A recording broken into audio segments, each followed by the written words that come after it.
কাইলৈৰ পৰা তিনিদিনীয়া কাৰ্যসূচীৰে বৰাক ভ্ৰমণ কৰিব মুখ্যমন্ত্ৰীয়ে। মুখ্যমন্ত্ৰীৰ বৰাক ভ্ৰমণক লৈ তৎপৰ হৈছে কাছাৰ জিলা প্ৰশাসন।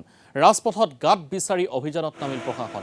মুখ্যমন্ত্ৰীৰ কনভয় যাবলগীয়া পথৰ গাঁত বিচাৰি এতিয়া উলিয়াইছে প্ৰশাসনে আৰু এফালৰ পৰা গাঁত মেৰামতি কৰি পথৰ জোৰা তাপলি মাৰিছে প্ৰশাসনে।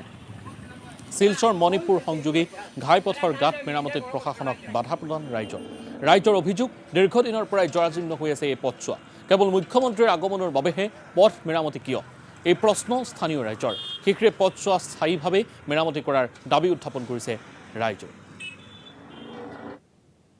এখানে এগুলা যে স্যান্ড দিয়া প্লাস মাটি 99% এগুলা মাটি আর কিছুটা পার্সেন্ট পাথর আছে।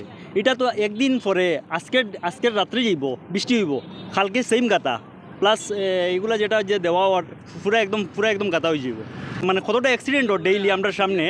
এই যে এইগুলা যে কাজ যেটা চলে আর পার্মানেন্টলি কোনো একটা সলিউশন দেওয়ার লাগিয়া এই যে কাজটা ওর শুনলাম যে হিমন্ত বিশ্ব শর্মা সারাইতরা এটার লাগিয়া বলে কাজটা ওর ততদিন আমরা যে লোকাল পাবলিক 3 মাস থেকে যে আমরা হ্যারাসমেন্টটা হইয়ার যে স্কুটি লইয়া বাইরে তো আর চলার কোনো ক্ষমতা নাই, চৌকে মুখে লাল হইয়া একদম